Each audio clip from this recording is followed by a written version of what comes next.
You know, one of the big topics right now in our state is this budget that's not passed. Give me some, here, speaking of the budget, I'm just going to take you right through the top of this. Tell me about this. What's the problem here?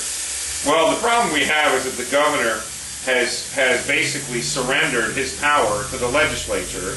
And it's not just our pitiful Governor Patterson, who's one of the worst governors we've ever had.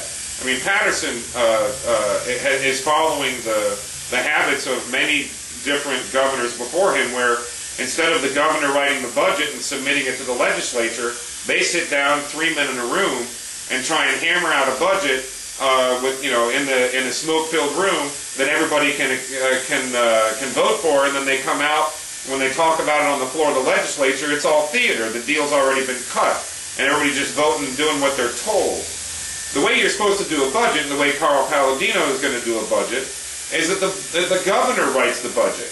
He puts in there what he wants, takes out what he doesn't want, and submits it to the legislature. Then the legislature takes a look at it, and they can take out the things that they don't want that Carl as governor has put in, but anything they want to add back in, Jack, they have to add as a bill, a separate bill from the budget. And of course, Carl as governor, like our present governor, has the power to veto a bill.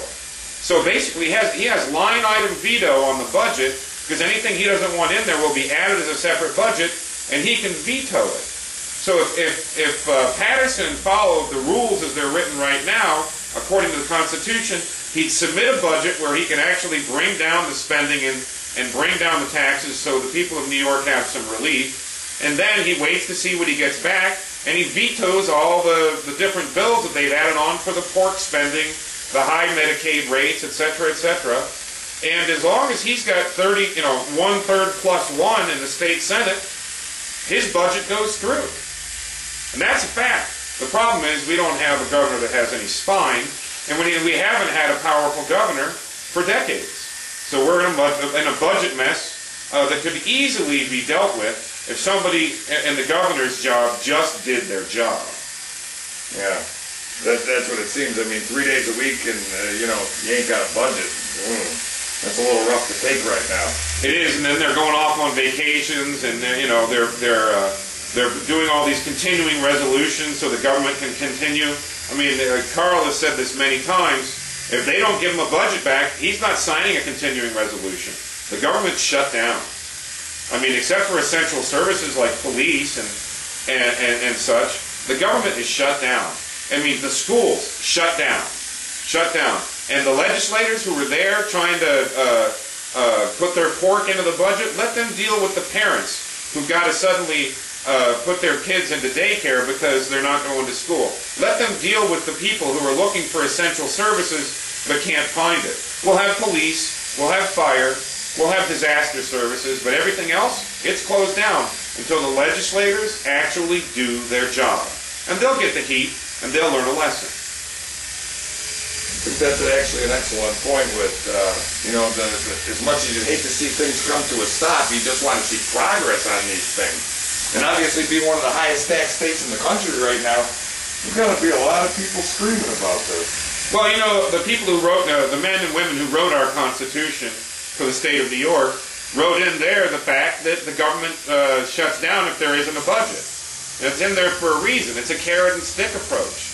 The legislators have a responsibility to return a budget to the governor by a date certain. They haven't done it in years.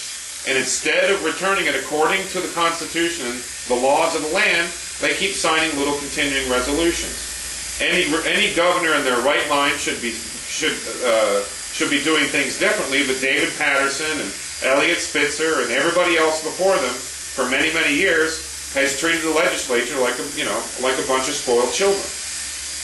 Which most people believe they are. Yeah, well, there's a lot of good men and women there. Oh, yeah, a lot of good men and women. I know not all of them are bad, and there's always got to be some better than others, but it just seems that it's always the same ones. Well, the fact is, the rotten apples are in the leadership. We look at Sheldon Silver, we look at John Sampson, all these other characters. They're rotten apples, and the best way to tell that they're rotten apples is you look who their real job is with. I mean, Sheldon Silver is a lawyer with one of the largest personal injury law firm in the state of New York.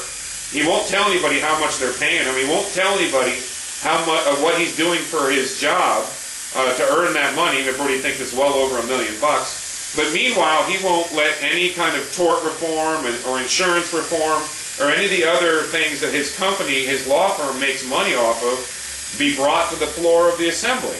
And the same with John Sampson. Both of them work for personal injury law firms. Both of them are blocking real reform, and both of them are keeping the costs of doing business for every small businessman, for you, Jack, and for every small to medium-sized businessman in this state, they're keeping the costs terribly high just to protect their own personal million-dollar paychecks. Now that's bad apples. I mean, the vast majority of the men and women who serve in our legislature don't act that way. They aren't that corrupt. But of course, they work in a corrupt system, so even if they are good people, they can't get anything done.